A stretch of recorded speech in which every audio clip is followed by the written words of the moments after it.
So, as we move into the final stretch of our summit, it's only fitting that we close with a voice who has really been guiding and truly a guiding force in this work for many decades. And Kenn Harris is a nationally recognized voice in maternal and child health, fatherhood engagement, and community transformation. Kenn currently serves as a senior consultant with the National Partnership for Community Leadership and is principal of the EMU Consultants LLC, a firm that's really guided by his personal mantra, looking back to leap forward. With nearly 35 years in public health, he has served in influential roles across the country, most recently as Vice President for Engagement and Community Partnerships at the National Institute for Children's Health Quality, so NICHQ, where he also led the Healthy Start Technical Assistance and Support Center, supporting over 100 federally funded communities working to eliminate racial and ethnic disparities in birth outcomes. From launching the Father Friendly Initiative in Boston to co-creating the core adaptive model for fatherhood, Kenn's leadership has helped redefine how fathers are included in maternal and infant health. He's a two-time past president of the National Healthy Start Association, a contributor to President Obama's My Brother's Keeper initiative, and a published author in JAMA. Whether through policy, program design, or personal storytelling, Kenn continues to shape the future of this work with clarity, compassion, and conviction. So if you can all just put some clapping emojis in the chat as we welcome our amazing keynote speaker, Kenn L. Harris. Thank you so much. I was like, who is that guy you're talking about? My goodness. So it is great. I am just jazzed, excited, and what a wonderful day. And I really want to thank you, thank Casey, and all of the team there at MBAN and March of Dimes. This has been fantastic. This month, June, is Men's Health Month, Men's Mental Health Month, Prostate Cancer Awareness Month. It's just been a full month. And I've actually been at two international conference, global conferences over the last few weeks. And I will tell you, today is just it goes beyond what I've experienced already this month. And so I'm overwhelmed as I really think about it. You kept mentioning this decades of experience. So thinking about my time in many years in this space and just seeing the evolution and hearing from everyone today, it has just been a blessing is the only word I can really use for it. And then to top off that blessing, I have my family from Rose and Robe going before me. And that to me is a treat as well, because the bugs are family, mama bug, papa bug, and the brother's bug. And so there's not just two bugs here today, but there's another Dr. Bug, and then there's others. And so I'm really happy, and I know that I'm in good company. So I just want to thank you all for that. And before I jump in, really just wanted to say again, that resource list, the program, the digital program is awesome. And I really encourage folks to make sure they get that, because you all spent some good time and picking out some good resources for folks. And again, for someone that's been around for a while, those are some of the key pieces that you want to start with regards to the resource. And so I'll tell all the folks right now, make sure you get your program and certainly tap into those resources. I'm also excited the opening today, and I just want to point out when I think of Jonathan Webb and the others, but I think of AmChip and we think of men and fathers in MCH, but let's just acknowledge the leadership. And so it's hard for me to move forward without giving honor where honor is due. But I remember when AmChip hired Jonathan, right? Then now he's at A1, but first there was Jonathan, then there was Terrence, and now we have Jesse. And so again, just seeing Black men and men of color come into leadership roles within MCH is really, really critical as well. And so I just wanted to give acknowledgement to that and just thank that first panel for really kicking us off with storytelling, because I would like to wrap us up for me and just tell a few stories that kind of pull these things together and just highlight a few things that are really dear to my heart. And so that's kind of the perspective I'll go for. So with that, let's jump right in. And I entitled my talk just the hungry soul for fatherhood. And for me, that is about a deep, often unmet yearning for father's presence in MCH. And I've been in it, as you've heard, 35 years, always from day one. Where are fathers and what are our roles? So it's a deep, often unmet yearning for a father's presence in maternal child health. So with that, I think of different ways that men are involved, the fathers are involved. Our role in supporting our partners, supporting our babies is important. And with today, with the crisis going on, our role in saving the lives of our partners, our children, and then our role in securing our families and our communities. And so again, I have what I would call a hungry soul for fatherhood, and I gather that you might as well since you're here today. I want to begin with a quote that you may have heard by Maya Angelou. I've learned that people will forget what you said, people will forget what you did, but people will never forget how you made them feel. And I often think about this term when I think about fathers. Fathers will remember how you make them feel when they come into your spaces or your settings. And so think about fathers. And so when I talk about a hungry soul, I really mean this work for me is soulful work and it impacts the soul. The way you make people feel really can either lift their soul or actually hurt their soul. So I think this is soulful work. President Theodore Roosevelt also said, people don't care how much you know until they know how much you care. And again, I would substitute fathers there. When they come in, do you really care about them? Is it coming from your heart? They need to know that you care. In the United States, we know that over 800 women are dying as a result of pregnancy or pregnancy-related complications. The recent CDC reports lets us know that over 84% of those maternal deaths were preventable. The question is, where were the fathers or partners? Where were they? Did they have the opportunity to step in? The March of Dimes report is great in its report card, but it talks about this rising trend. While the rates of pregnancy-related deaths have been falling globally over the last 25 years, the rate has more than doubled in the United States. And you heard some of our colleagues today share some of that information. You heard from Charles. Double in the United States. And in addition to this rising number of deaths, Americans are experiencing an increase in severe health complications as a result of pregnancy and childbirth. And so again, we're getting a D in preterm.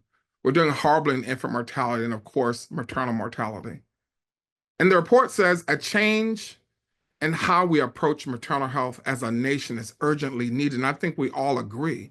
And we've heard over and over today, one of the key strategies is to include dads.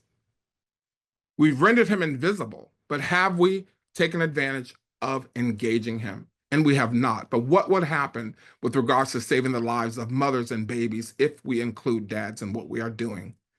I want to call our attention to the new framework that by the University of Wisconsin population. I know some folks are familiar with the county health rankings, but to the left, you have the older model, and then to the right is the newer model. But we learned from this report, right, that most of our health depends on things outside of a clinic. 80%, it says, right? And so as we're looking at addressing equity, addressing racism, the impact of those on our lives, let's remember our moms are coming into the 20%. They're coming into the clinic and we know what's happening there. You hear stories like Charles Omari, but actually living in the 80, the non-clinical setting where we are, where families are, their children are, where it's community, and why we have to strengthen our support even when they come home. We know the work of AIM through ACOG, those patient safety bundles, again, collecting that evidence-informed best practices, but that's not enough. It's not enough. It's good. It's on its way, but it's not enough because it hasn't included fathers.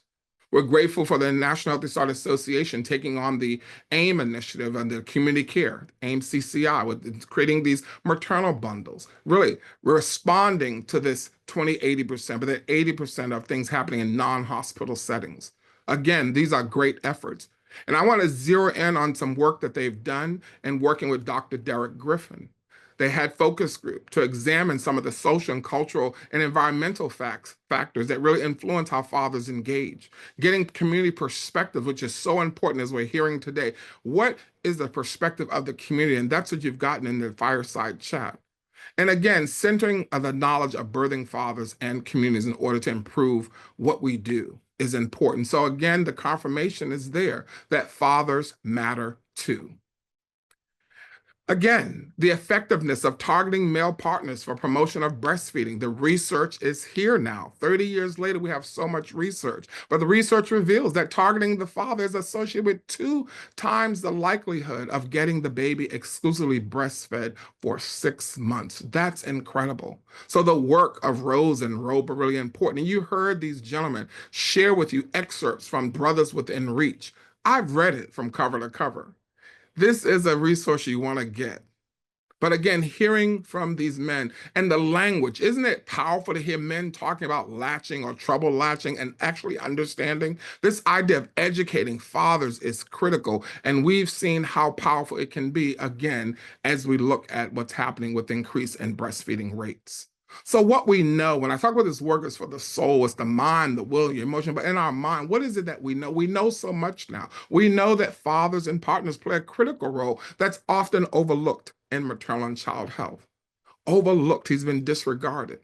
We also have shared today and explored some groundbreaking policies and community-led initiatives that you heard from today. What else do we know? We've learned about fostering that cross-sector collaboration, the essential, how essential that is to advance equity and family-centered healthcare.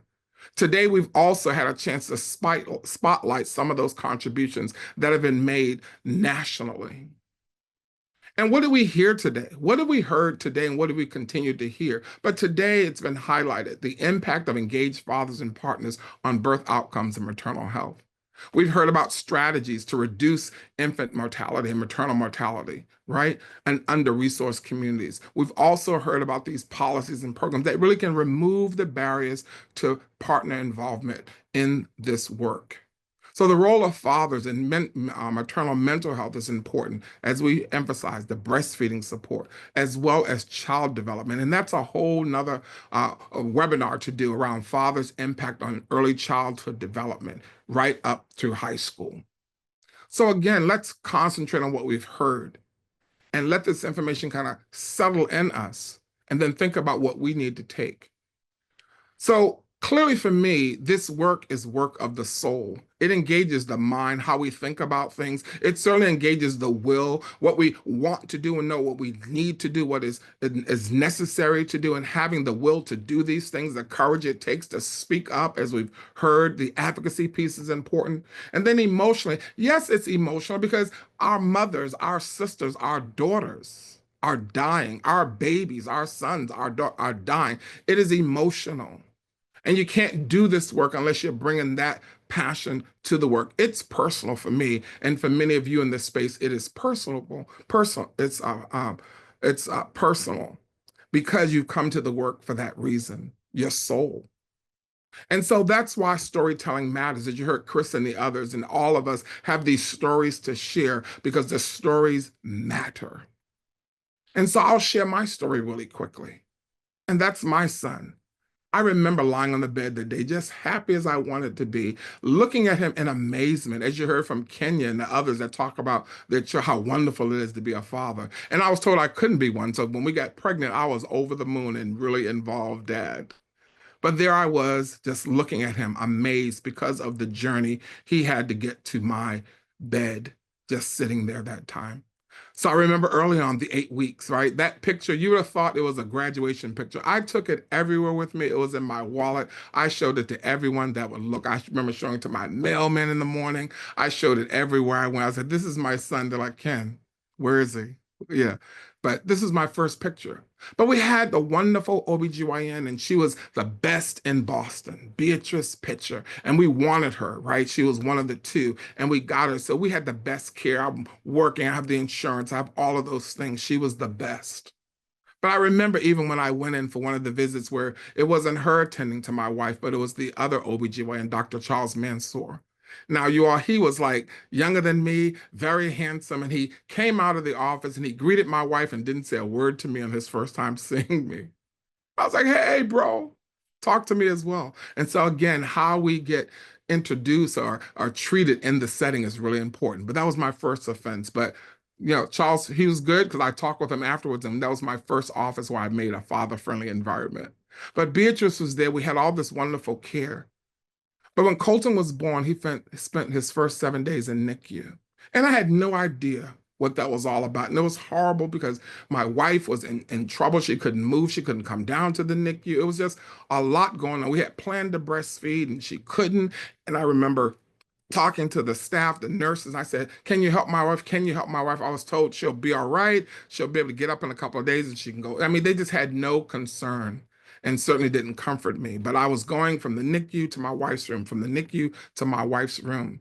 But it was a pediatrician, and that's why I appreciate Jesse as well as a pediatrician being involved in supporting dads. It was this pediatrician that came and supported us, and we ended up choosing her for Colton's pediatrician. But she came, she saw him in the NICU, and she said, "What this child needs is to be with his mother." And she came upstairs and she advocated for us that my wife was able to, by that afternoon, they had gotten her up, given her what she needed so she can come down to the NICU as well. And so it was important to have that support and advocacy, even from our pediatrician. And so that's how Colton got out of the NICU. Out of the NICU. And then you'll see this picture with my mother-in-law who just passed this January, but she was a retired nurse, and my sister-in-law. But that was us going down to the NICU and holding this little bundle of joy. But I felt guilty, but my wife wasn't there. So I remember the first day she was able to come. And this is one of my favorite pictures. And they're blurry pictures, sorry. This was back in the day before the cell phone. So this is a picture of a picture. But I remember her hands because they were still swollen from her ordeal. But I remember her touching him for the first time. And you can't see her face, but she was just crying, crying, crying. But that was the first time that she was really touching and spending time with her son. And then the best picture for me was when she held him and his face and he smiled. And he knew his mother was holding him. I hadn't seen him smile like that, but look at him just smiling there. And so this was his first night home. But what a story. That I was working at Healthy Start at the time. And so again, was aware of these other things, but having this experience, I became deeply aware of what it's like for fathers inside of these systems that are not designed for us. And you all, then we got pregnant again with Austin. And we lost Austin at 22 weeks. And that ordeal was so bad that I almost lost Angela that same time. And so when I say this is soulful work, I mean it. Because of what we go through. You've heard Charles's story, you've heard Omari's and others from the Aftershock movie, the way that men of color are treated inside. And for me, this was 30 years ago, but I got the same treatment. "Sir, stop coming up to the counter. We're taking care of your wife. We'll let you know when we have information." Didn't even call me by my name, just, "Sir, stop coming up to the desk." No one came to me ever, you all. No one came. And so this is soulful work. And that's why I love the Healthy Start program. And I'm happy to say that my professional life has been spent with Healthy Start, starting as a volunteer and then working there.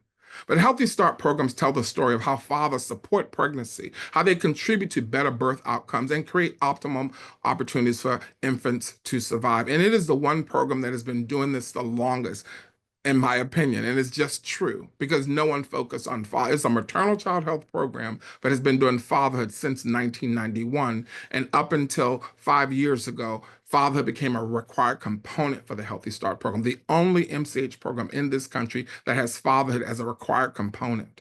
So imagine we now have 115 grantees that are looking at fatherhood within MCH, which is critical because it's different from standalone fatherhood programs. And so we have these models that we can learn from as we think about the future. And I hope that you're hopeful about it because we've seen great strides over this generation. So fatherhood.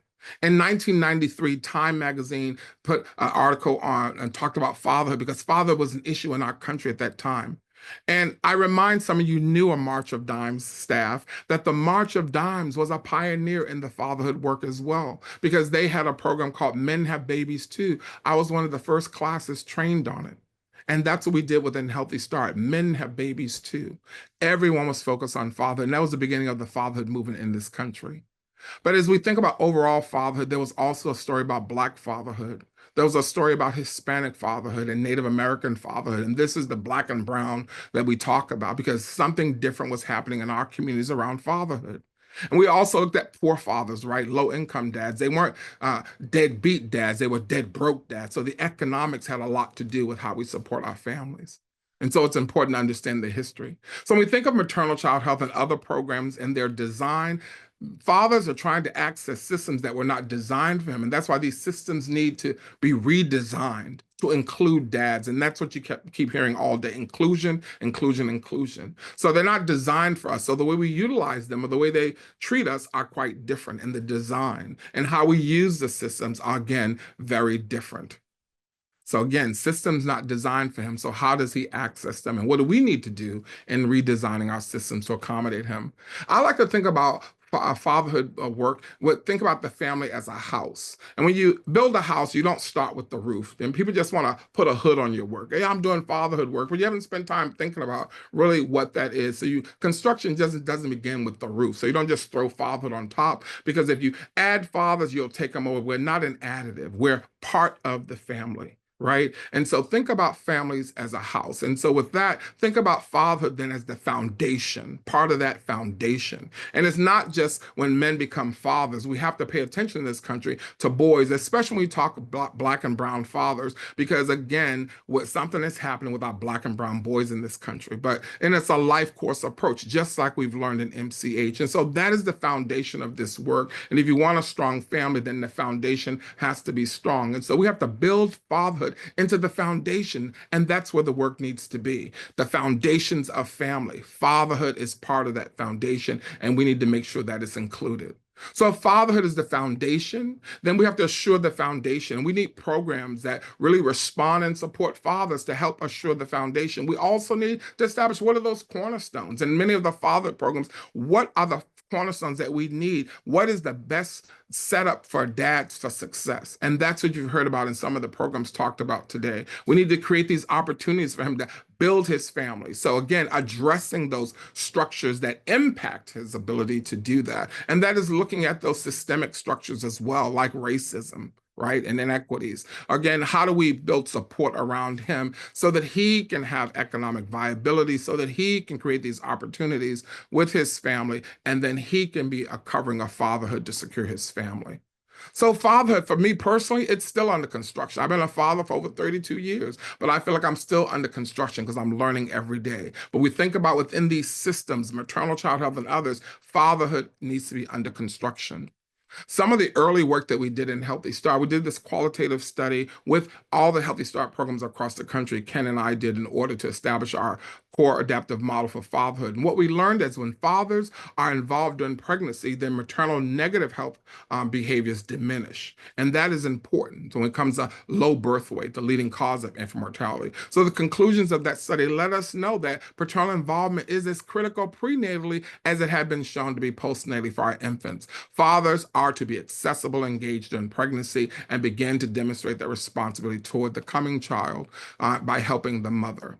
And again, we have other work by Dr. Charles Garfield that lets us know that earlier fathers are connected, increases the chance of them remaining. Craig Garfield, it increases the chance of them remaining connected. So again, early connection, getting dads connected preconceptually and prenatally is really vital. And so, what are the keys to fatherhood engagement as we think about how do we engage fathers to secure our families, babies, and moms? And you've heard it: the strategy, inclusion, engagement, connection. And those are the things you need to remember, those because that's the beginning of strategies and on multiple levels, right? Policy, as you've heard today, include them in policy, engaging in around policy, connecting men to the work we're doing, program level, the practice level, and definitely the research and evaluation. The strategies are clear: inclusion, engagement, and connection. And we've built an entire curriculum on this, evaluation that focuses on inclusion, engagement, and connection. And then we can start talking about outcomes long term. And there have been some great leaders over the time. And just a few folks here. We have Women in Fatherhood, Sarah McCallahan.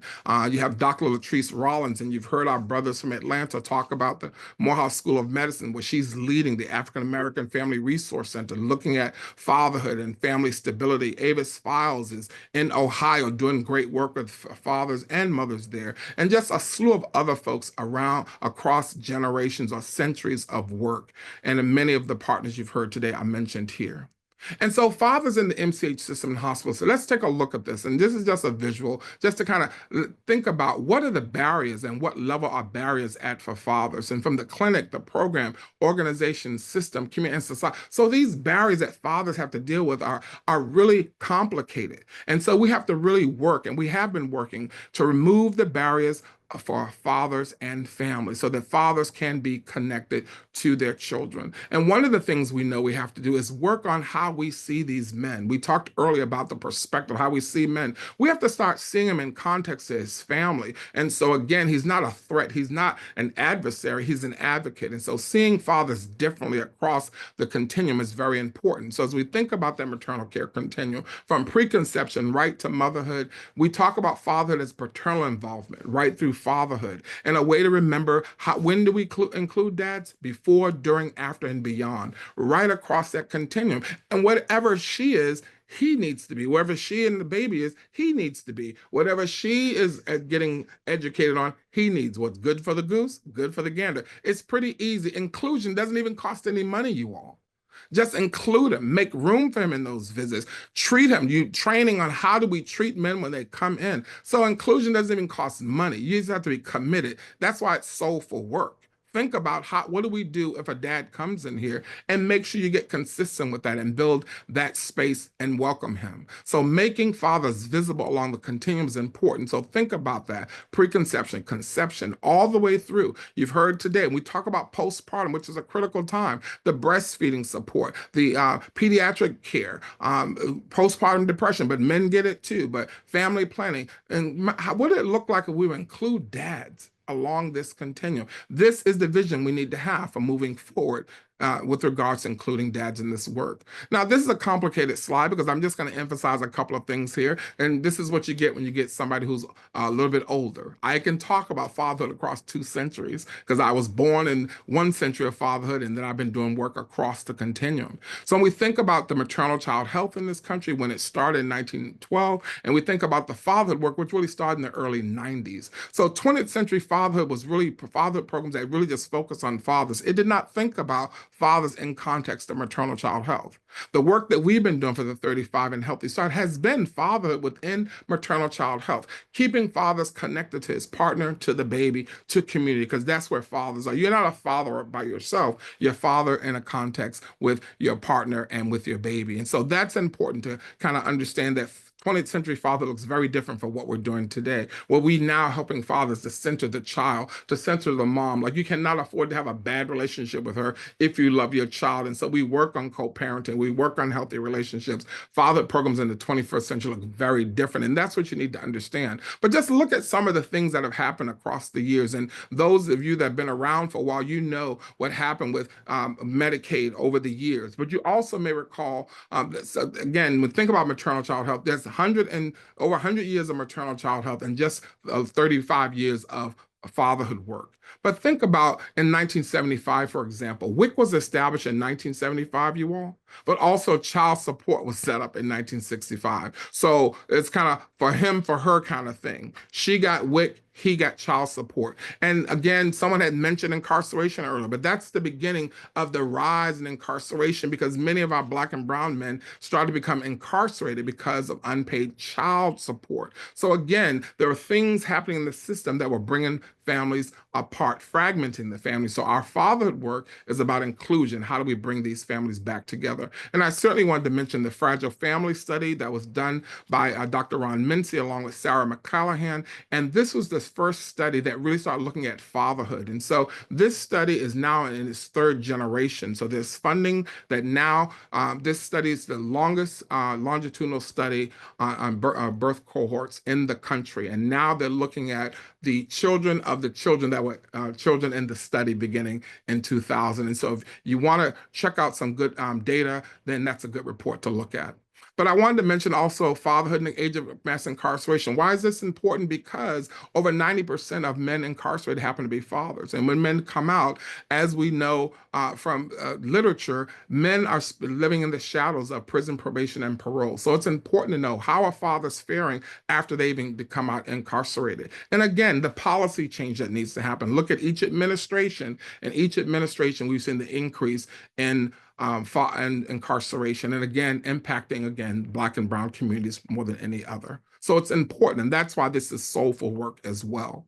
So many struggle how to include them in the work of MCH, but it gets deeper when you integrate into actual services. It's important to understand the history of exclusion of anyone, but certainly fathers in particular, before we can really talk about authentic father engagement. So understand why he was excluded in the first place. Again, our research shows that we have all but rendered him invisible. And again, in the age of mass incarceration, Black and Brown fathers are in a struggle to be seen as valuable contributors, providers, and advocates for their families. If we are truly going to achieve health equity in the future and keep Black and Brown mothers and infants alive, we must realize that they are stronger together. Fatherhood matters when it comes to addressing these disparities in infant and maternal mortality. It is time to uplift Black fatherhood because Black fatherhood matters.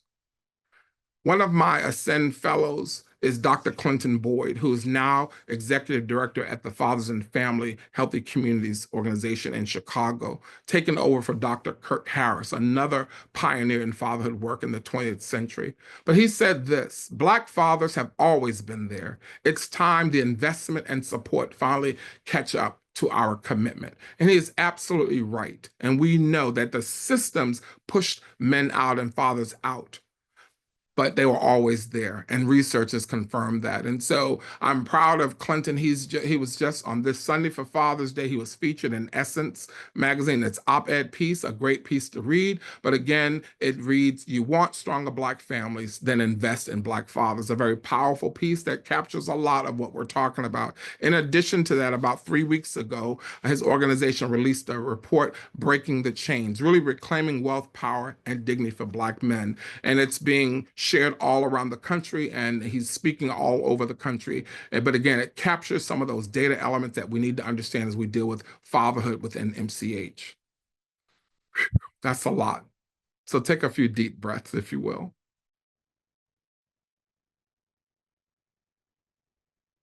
The question I always think about is, should our mothers be struggling to breathe without us? And that is what's going on as we face this crisis of losing our mothers and our babies. They're struggling to breathe without us. Should that be the case? That's why this is soulful work. The mind, the will, and the emotions. We have to think and strategize how we include fathers and assure them being there to support their families. The will, we have to have that desire to enhance and strengthen our practice to do better. We have to have a will to do better than we're doing. And so that integration, implementation of fatherhood is so important in our current programs. And again, having that passion, that emotion, we care about what's happening. And if you care, then you have to make the connection to maternal and infant outcomes. You and I have to understand how important it is to include dads if we're going to increase the survival of our moms and our babies. This is soulful work. And we have to move into action from the soul. How are we thinking about these things? What is it your will to do? Do you care? Are you connected? And as I wrap up, I'm thinking a couple of months ago, I was part of the wonderful um, conference from the Black Maternal Health Conference that focused on the role of fathers in addressing maternal health equities. Now, I remember a question came several times to different folks: what do we need to do next? And so we commended the folks for doing this conference, and we said we need more MCH organizations like you to do this. And here is March of Dimes MBAN doing it to continue this conversation. And so I applaud you again for doing this work. Dr. Ndidia Amaka Onakaga did this wonderful conference. And again, you see some of the voices that she brought to the table. Again, the work was so powerful that it made it into the Forbes magazine. And the title of that article is "To Improve Black Maternal Health, Look to an Untapped Resource, Fathers." And that is it.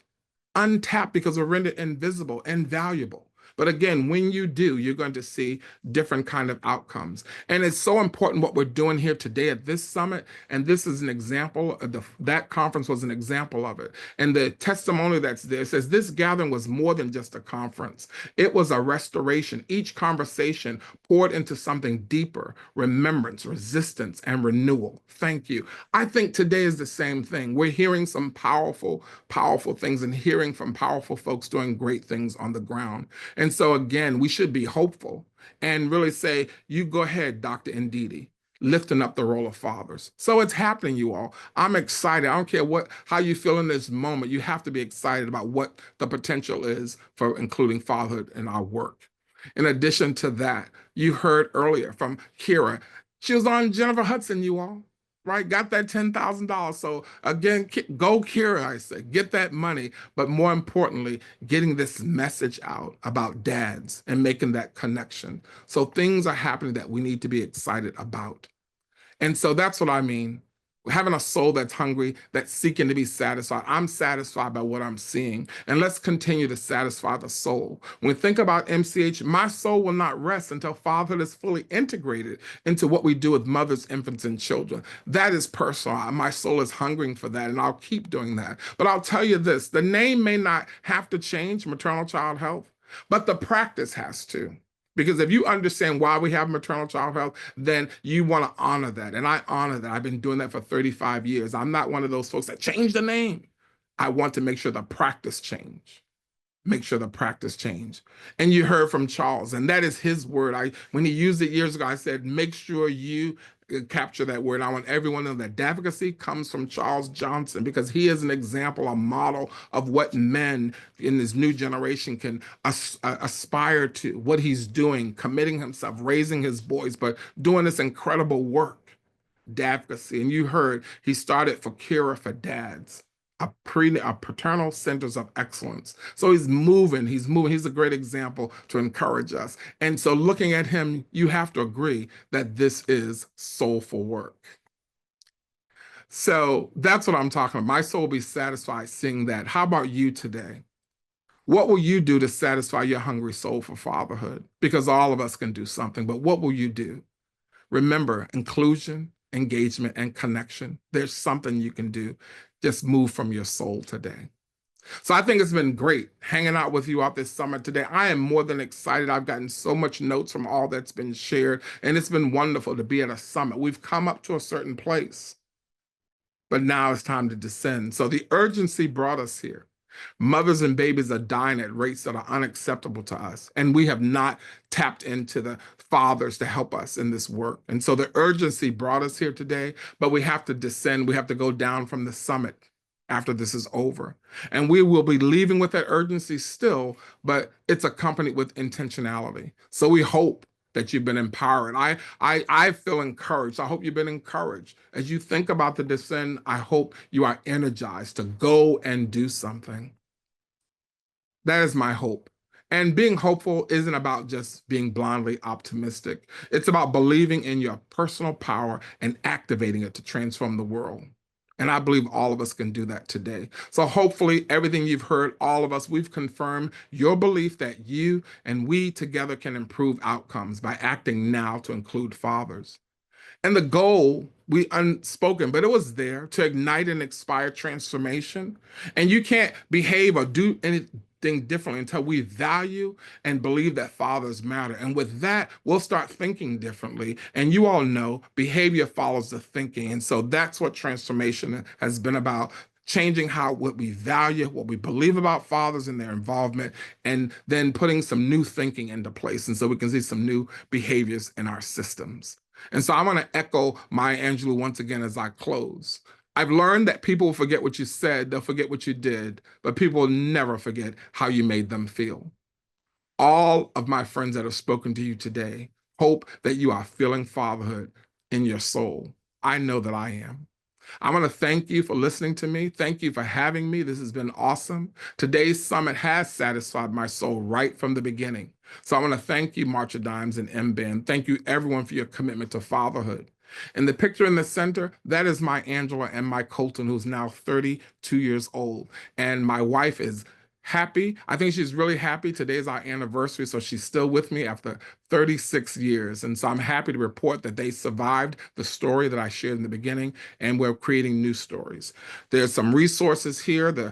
You have it in your program, but the Responsible Father, Cornerstones for Responsible Fatherhood by NPCL, Dr. Jeff Johnson, is it's a book you want to have if you're doing anything around father, capturing the history of the 20th and 21st century. If you're looking for good curricula to do with your guys, then the Dads and Diamonds Forever is a new validated tool curriculum by Jason Perry, who's one of our colleagues in the nation, working with dads. And so I want to just remind you again, it is Men's Health Month. So take care of those around you, the men, and also take care of the boys, because it begins and when we're boys, and taking care of our health now takes care of our health for the future, takes care of the health of our families. So thank you so much.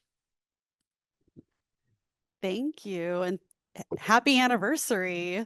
Thank you. Do I have 2 minutes? Yes, go for it, and then Okay. I will close this out.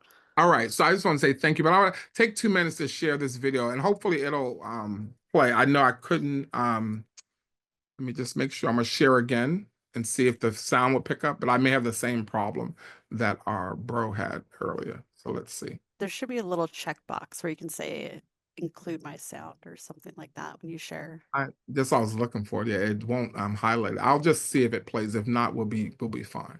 Yeah. All right. And I'll just drop it in the chat. Let's see if it all right. Yo, Can you hear it? Yes. yo, comedian Okay, Michael cool. Jr. here. As you know, I just flat out enjoy doing comedy. But one of the things I love way more than that is being a dad. Not too long ago, I'm going through some video footage and I run into this video of my youngest daughter being born. Now, of course, I was there. I actually took the video, but I had never really experienced it from this perspective before.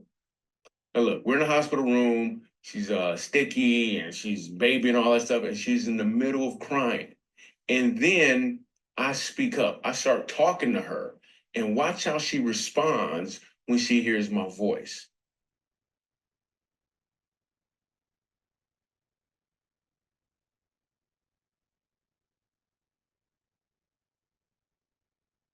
Hey, Portland, look, I'm right here. It's okay. It's okay. I'm right here. I'm right here. We're doing just fine. It's okay. It's okay. I'm right here. Right here. Yeah, it's okay. It's okay, baby. Okay. That was pretty awesome. So check it. A few minutes later, the nurse starts working on her, puts her pamper on her, and I'm not saying anything, and she actually starts to cry again. Then I speak up, she hears my voice and stops crying, like again. But I want you to notice what else happens after I tell her that I love her. Portland, Portland, it's okay. Okay, it's good. It's good. It's good. I'm right here. I'm right here. I am right here. I love you. Love you. I love you. Yeah, I'm right here. I'm right here. It's okay. It's okay. That's just phenomenal. I'm like, whoa. Here's the thing. We'll always have times where we're not as comfortable, probably even to the point of tears, where life is just heavy. The key thing to do in those moments is to be still and listen for the Father's voice, because he is trying to talk to you. And I can tell you what he wants you to know is that he loves you. All you got to do is open your eyes. Happy Father's Day.